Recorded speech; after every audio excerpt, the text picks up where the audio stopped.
comment devenir des grandes personnes et comment arriver à des niveaux extraordinaires, que ce soit dans le matériel, que ce soit dans le spirituel.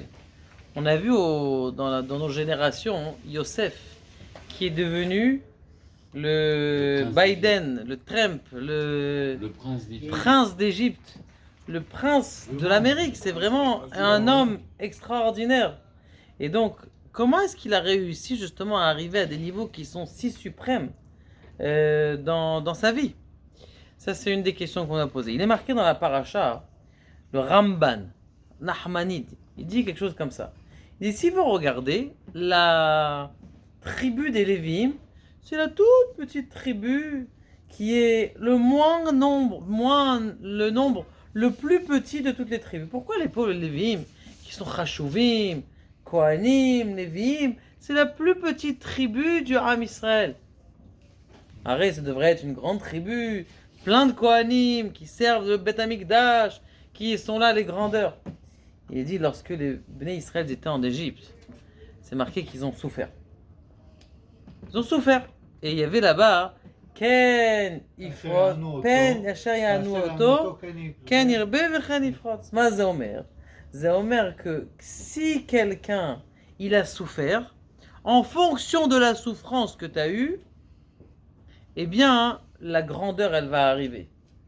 Et de même que dans le mot Paro, il disait, on va les brûler, on va les exterminer, ces juifs. Eh bien, la Torah a dit, on va les exterminer. Et on va les faire grandir. Maintenant, à qui les Égyptiens et Paro, il a dit ça? Il a dit ça à tous les juifs. Aux Lévi'im, aux Kohanim. Il n'a pas dit, eux, ils avaient un laissez-passer, laissez-passer de travail. Ils étaient payés par l'État. Les premiers fonctionnaires de l'État, c'était les Lévi'im. D'accord? Ils étaient tranquilles. D'ailleurs, vous savez qu'en France, les rabbins, ils sont aussi des rabbins reconnus par l'État français. Ils sont payés, ils ont c'est comme des fonctionnaires de l'État. C'est comme des fonctionnaires de l'État, tant qu'ils ont une place fixe, c'est des fonctionnaires de l'État. C'est depuis quand ça? Depuis Yosef. C'est Yosef qui a institué ça dans le désert. Il a institué ça en Égypte, qu'on prenait 20%. D'ailleurs, la TVA que vous payez, c'est toujours resté 20%. Depuis l'Égypte, 20% c'est donné à l'État. Et ouais, ils ont fait un petit truc. Il y en a, c'est 20%. C'est 20% maintenant? Non, à l'époque c'était 19. Bon, 19,6, c'est déjà la majorité. Mais Kitsour, donc, et les Lévi, les Béné Israël, qu'eux, ils ont souffert.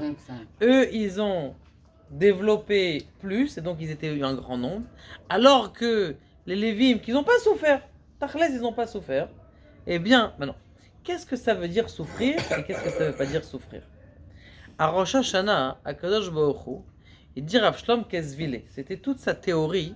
Rav Shlom Kezvile, c'est le Admour de Zvil. Be'ezrat Hashem, à la fin de la semaine, jeudi soir, on va avoir, vous savez, vous connaissez cette ségoula là qu'on doit aller lundi et jeudi et prier sur le tombeau. Vous priez lundi, jeudi, lundi. Et vous êtes exaucé. 3 fois, vous faites le Sefer Teilim, vous demandez une demande, c'est à Jérusalem. C'est chez qui?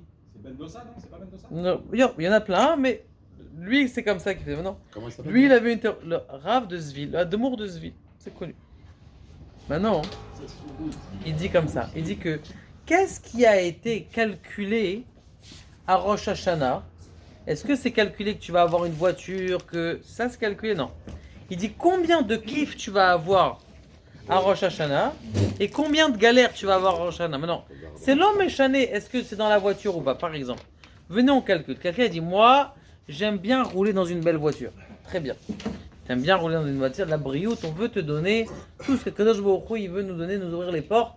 À chacun, on souhaite la richesse, le bonheur, Là, c'est Rav Shlom Kezvi, il faut comprendre, c'est quelqu'un d'un niveau supérieur. Il dit comme ça.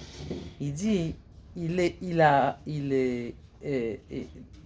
personne, c'est pas lui qui dit ça, mais juste pour vous rentrer juste dans ce moussag là. Lorsque quelqu'un il veut une belle voiture, alors il paye la voiture, mais combien il la paye? Il la paye tous les mois, 2000, 3000, 4000. Donc en vérité, d'un côté, tu es à l'aise quand tu roules, mais t'achlès, quand tu arrives au travail, tu galères parce que tu dois encore avoir 3000. Donc en vérité, qu'est-ce que le bon Dieu il a choisi? Toi, tu as choisi combien de bonheur tu vas avoir cette année-là, et tu choisis dans quoi tu le mets. Un, il choisit de le mettre dans l'appartement parce qu'il a un appartement plus grand, donc il va payer un peu plus d'argent dans la roue de l'appartement. Et l'autre, il va dire dans la voiture, je vais rajouter. Mais après de te laisser au travail, tu vas être obligé de travailler plus. On est d'accord? Donc le calcul, il se fait exactement. Le calcul, il se fait exactement le même. Ils avaient une fois demandé au fils de Rav, du Rav de Zvil. Il s'appelle Rav Moshe. Rav Moshe, ils étaient à Yerushalayim. Et il y avait une femme qui était folle. Et à Yerushalayim, il y avait des bombes qui tombaient sur la ville, sur Yerushalayim. Maintenant, quand tout le monde rentrait, ils rentraient tous dans le miklat. Il y avait cette femme-là, elle était connue. Elle était mahboula, la pauvre. Elle était malade, elle était mahboula. Elle faisait honte à tout le monde. Ah, t'as vu ton truc comme ça, comment il est ton... Elle faisait chouma à tout le monde. Bah, miklat. Bah, miklat, elle faisait honte à tout le monde. Maintenant, ils sont partis voir le Rav, le fils du Rav de Zvil. Ils nous demandent à Rav, est-ce qu'on peut lui demander d'ouvrir un autre miklat? Qu'elle aille, nous on va dans un autre miklat. Il a dit, vous pouvez leur demander. Mais Karadine, vous pouvez. Maintenant, moi, ce que je vous conseille, c'est que c'est une bracha, une femme comme ça. Pourquoi c'est une bracha? Parce que vous avez honte. Donc, c'est sûr que vous allez être sauvé d'une... Parce que vous l'avez déjà vu.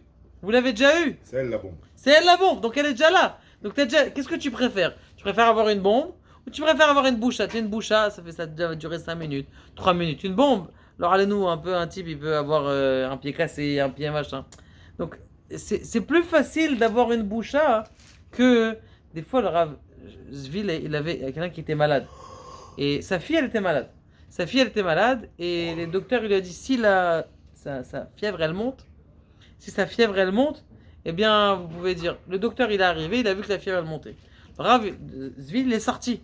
Il dit, où tu vas? Pourquoi tu vas? Et c'est les dernières heures. Non, je vais chercher des bouchottes. Je dis, tu vas chercher quoi? Je vais chercher des bouchottes, je vais chercher des chouma, des hontes. Il va dans les rues comme ça, il commence à courir. Et il va dans un endroit, vous savez, où les gens, ils aiment bien se moquer. Il se fait moquer là-bas, il revient. Le docteur, il avait dit... il devait partir dans quelques trucs. Elle a vécu jusqu'à 96 ans, la fille. C'était... Pourquoi? Parce que avec une petite honte comme ça, tu peux sauver des choses extraordinaires. Juste pour vous aussi vous expliquer la grandeur de Rav du Zvil. Je l'ai raconté tout à l'heure cette histoire, mais comment on appelle ça, sa sensibilité. Il y avait quelqu'un qui venait tous les jours. Et il venait chez lui. Chez lui, il y avait tout le temps chez lui du pain et de la confiture. On parlait déjà il y a 60, 70 ans.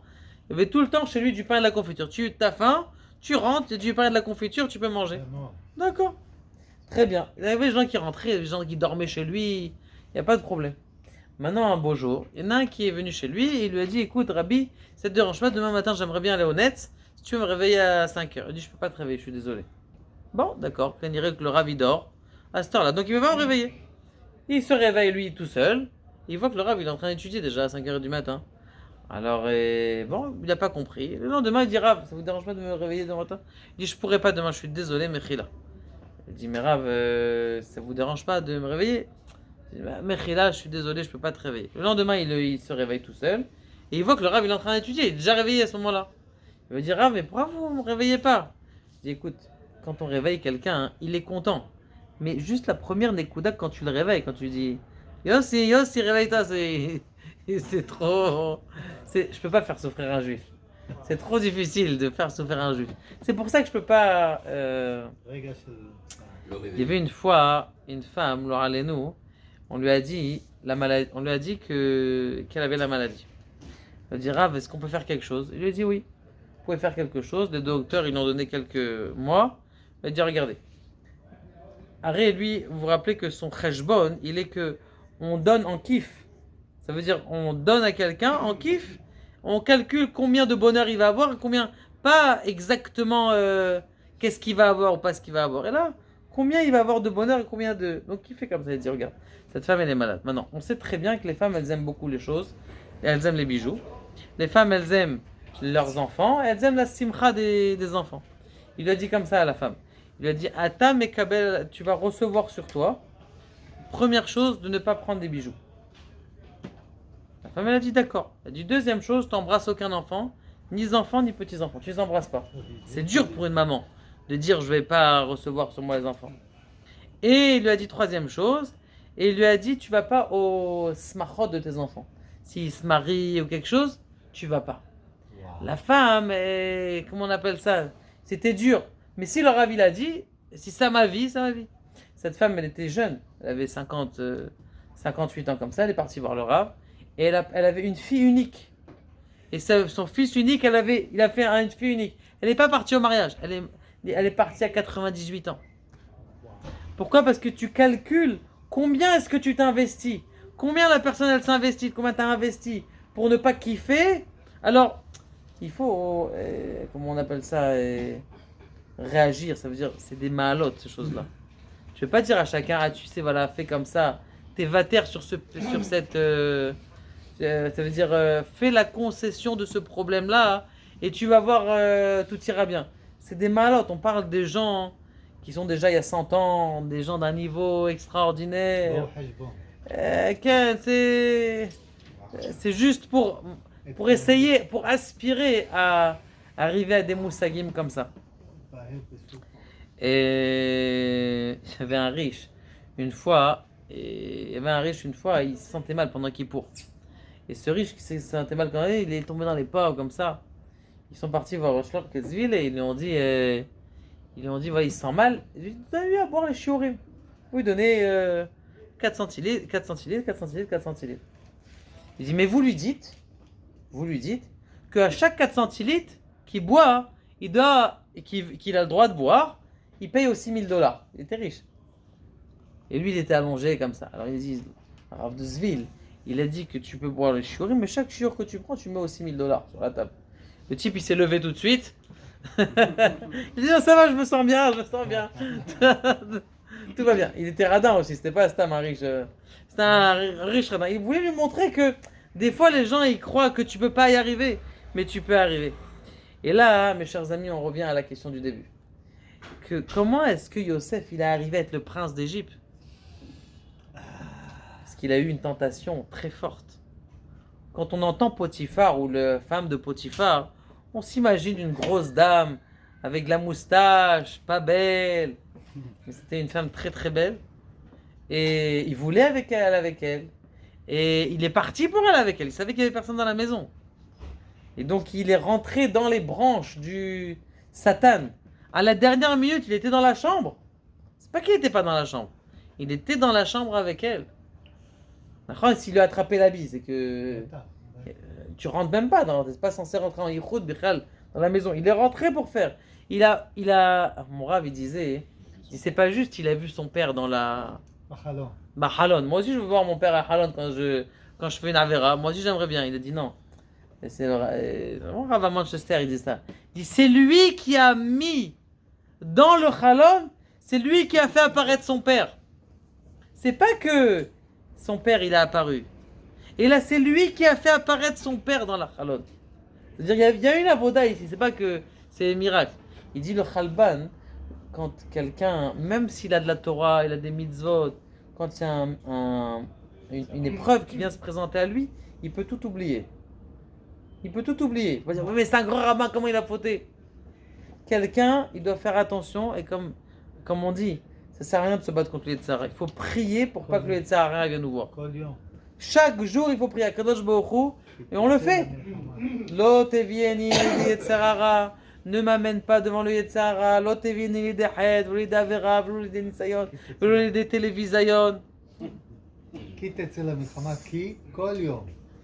Tous les jours, il faut que quelqu'un il prie pour demander à Kadosh Baruch Hu. Maintenant, quand il a gagné, quand il s'est battu devant la Miss France, qui n'est pas parti, qui n'a pas fait la Havera avec elle, il devient le prince d'Égypte.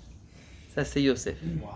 Et qu'est-ce que tu dois te dire, toi? Il dit, moi, j'ai enlevé une ana'a, un profit, dans le même shita que le Rav de Zvil. Moi, j'ai enlevé un profit de profiter avec une femme, ou de voir une femme, j'ai enlevé un profit. Le profit, tu vas le recevoir. Tu vas le recevoir en permis, en argent. Toi, tu voulais le voir en Issour. Tu voulais aller faire une Avera. Maintenant, tu vas le voir en Éther. Tu choisis, Habibi. Choisis ce que tu veux. Tu peux faire le Issour, Mais sache que si tu avais la possibilité de faire la Avera, tu t'es empêché de faire la Avera, Akadosh Baruch Hu, il a vu, tu vas avoir le même plaisir en éther. Le même plaisir, tu vas l'avoir en éther. Je n'hésite Bezrat Hashem, que chacun de nous, eh ben, il puisse avoir tout le bonheur du monde sans condition. Baruch Adonai,